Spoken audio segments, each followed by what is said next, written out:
And it's now time for us to talk about how far and what progress the National Credit Regulator has made since its inception 3 years ago. And for that discussion, we're joined by Obed Tongwane. He is Complaints Manager at the NCR. Obed, thanks very much for finding time to come and talk to us about these issues. Maybe a little unfair, but I'll ask you to mark the NCR 3 years on. Has it been good? Has it been bad? Has it passed? Has it failed? You're right. Maybe I should start off right at the beginning. By introducing the question, why the NCA, the National Credit Act, in the first place? Sure, but has it made a difference? It has made quite a lot of differences. Remember that it's the only piece of legislation that has introduced consumer rights for the first time in the country. For example, where it's clearly articulated that consumers have a right to apply for credit. They have a right to be given or provided reasons as to why your application was refused. For example, consumer protection, if you look at most of the provisions of the Act, it's clearly articulated as well. And again, it introduced this new thing altogether that is called debt counselling, which is very, very phenomenal. Pre-NCA, consumers were not protected sufficiently, and people that were over-indebted, for example, didn't have any other means who can deal with their situations. I remember at the height of last year's recession, when the suggestions were being made about the state of the consumer and the difficulty of the consumer to spend in that environment, one of the reasons that were cited by the people that we spoke to, including economists, was the fact that the NCR, to a degree, depressed sales because now banks were forced to turn away people that ordinarily they would have accepted. Yeah, the new thing that was introduced in terms of the National Credit Act was responsible credit lending.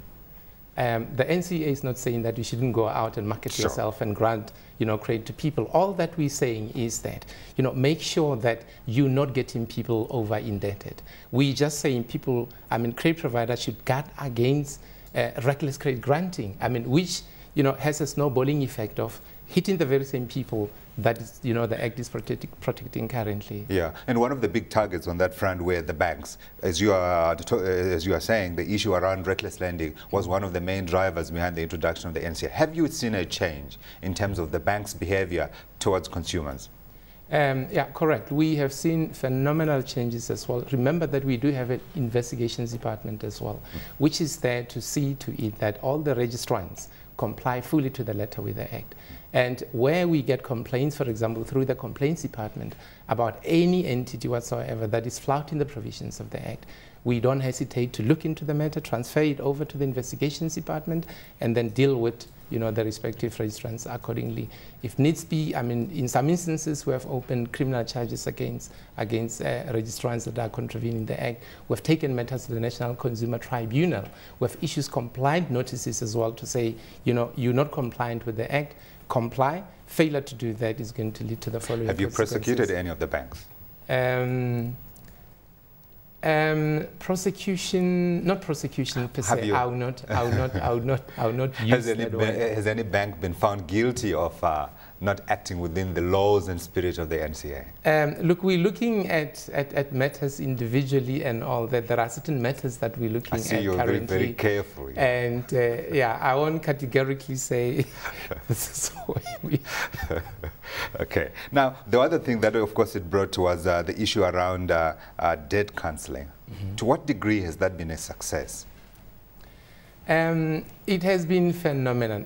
But it remains a challenge. I think let me be forthright about that, because any new thing is bound to have teething problems. Agreed. It's a new thing altogether to South Africa, and all the eyes currently of the world are on South Africa because they want to learn from us.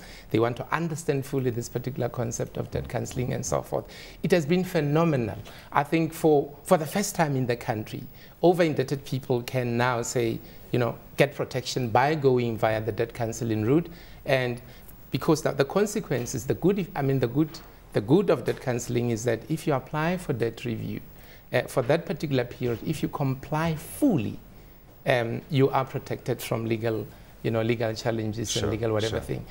Whereas the situation pre-NCA was, you default, credit providers then issue letters of demands. Someone says, and attachments and so forth. But now they are forced in terms of the Act to issue first what we call a notice asking you to go for that counselling, because they can see that you're falling behind with your installments and so on. And if you do apply, then at least you are going to be able to manage, because they're going to come up with a proposal plan which you can afford to service. And then if you follow that, I mean, you're protected then. Now, of course, hindsight is a very good thing, and we're going to try and use it here. With the benefit of hindsight, are there things in the NCA that perhaps haven't exactly worked as intended and perhaps ought to be reviewed when you look for ahead and try to strengthen the Act?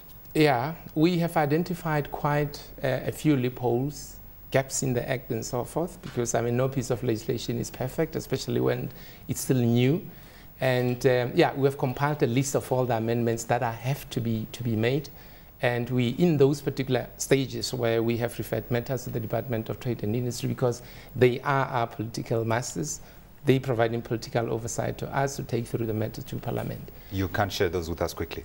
Some of them relate to debt counselling, for example. Sure. It's interpretational issues, for example. I mean, credit providers are saying, for example, we are not bound not to take action within 60 days. Why is it 60 days, mentioned in the Act? I mean, the Act is silent on that particular one and so on. And there's quite a number of, of those as well.